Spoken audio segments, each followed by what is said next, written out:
മലയാളികൾക്ക് ഏറെ സുപരിചിതമായ ഗായികയാണ് അഭിരാമി സുരേഷ്. ഇപ്പോൾ ഇതാ അഭിരാമി സുരേഷിനെ കുറിച്ചൊരു വാർത്തയാണ് പുറത്തു വന്നിരിക്കുന്നത്.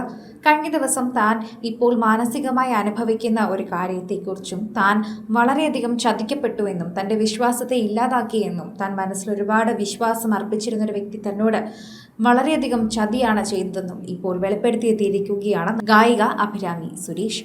കാരണം പ്രണയമല്ല, പക്ഷേ ബിസിനസ്സുമായി ബന്ധപ്പെട്ട പണമിടപാടാണ് എന്നാണ് നടി വ്യക്തമാക്കുന്നത്. ഇപ്പോൾ പ്രേക്ഷകരെല്ലാവരും ഏറ്റെടുക്കുന്നത് വളരെയധികം തന്നെ ദുഃഖമുള്ള വാർത്തയാണ്. എന്നാൽ അതോടൊപ്പം നിരവധി പേർ ഇപ്പോൾ അഭിരാമിയോടൊപ്പമുണ്ട് എന്ന് കമൻറ്റ് സെക്ഷനിൽ തന്നെ രേഖപ്പെടുത്തുന്നുണ്ട്. കമൻറ്റിൽ തന്നെ രേഖപ്പെടുത്തുന്ന ഒരു കാര്യവും അതുതന്നെയാണ്. അഭിരാമി ഒട്ടും വിഷമിക്കേണ്ട ആവശ്യമില്ല, ഞങ്ങൾ അഭിരാമിയോടൊപ്പമുണ്ട്, അഭിരാമി വിഷമിക്കേണ്ട കാര്യമേ ഇല്ല, അഭിരാമിയുടെ വിഷമം ഇതിലൊന്നും തന്നെ ബാധിക്കേണ്ടതല്ല, അങ്ങനെ ചതിക്കാൻ നമ്മളെ ഒരുപാട് പേരുണ്ടാകും, ഇതിലൊന്നും നമ്മൾ തോറ്റുപോകാൻ പാടില്ല, മുന്നേക്ക് തന്നെയാണ് നമ്മൾ പോകേണ്ടത്, അതാണ് നമ്മൾ ചെയ്യേണ്ടത്. ഇപ്പോൾ അഭിരാമി സുരേഷിനെ കുറിച്ചുള്ള പോസ്റ്റുകളാണ് വൈറലായി മാറുന്നത്. വളരെ ബോൾഡായിട്ടുള്ളൊരു വ്യക്തിയാണ് അഭിരാമി. എന്നിട്ടും അഭിരാമിയെ ഇത് തകർത്തി എങ്കിൽ സാധാരണ ഒരു വ്യക്തിക്ക് താങ്ങാനാവുന്നതിലും അപ്പുറമായേനെ. അമൃതയ്ക്ക് പലപ്പോഴുമായി തന്നെ വളരെയധികം സങ്കടം വരുമ്പോഴും വിഷമം വരുമ്പോഴും ഒപ്പം കൂടെ നിൽക്കുന്നവളാണ് അഭിരാമി. അതുകൊണ്ട് തന്നെ വളരെ ബോൾഡായിട്ടൊരു പെൺകുട്ടിയാണ്.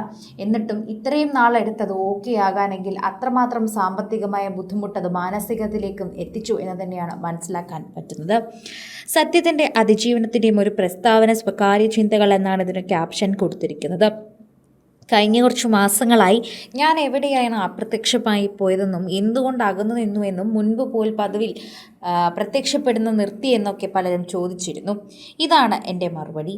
ഈ വർഷത്തെ തുടക്കത്തിൽ എൻ്റെ ബിസിനസ് വികസിപ്പിക്കാനും വർഷങ്ങളായി ഞാൻ സ്വപ്നം കണ്ട ഭാവി നിർമ്മിക്കാനും ഞാൻ ശ്രമിച്ചു. പക്ഷേ സാമ്പത്തികമായി വിശ്വസനീയനായി തോന്നിച്ചിരുന്ന ഒരാളുടെ കാരണം ഞാനൊരു സാമ്പത്തിക കുടുക്കിൽ പെട്ടുപോയി.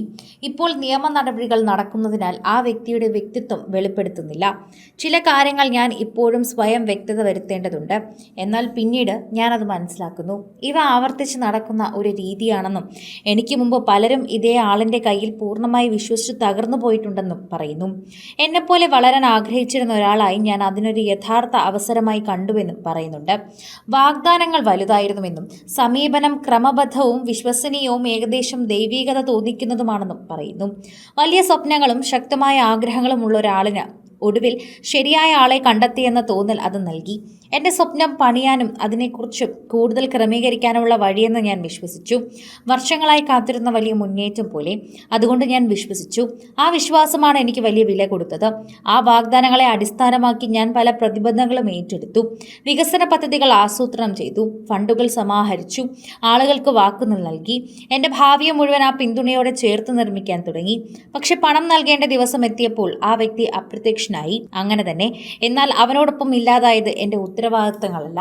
ഞാൻ ഇനിയും മുന്നേറും. പക്ഷെ ഞാൻ മാനസികമായി തകർന്നുപോയി. ഒരുപാട് ബുദ്ധിമുട്ടുകൾ ഞാൻ അനുഭവിക്കേണ്ടി വന്നു.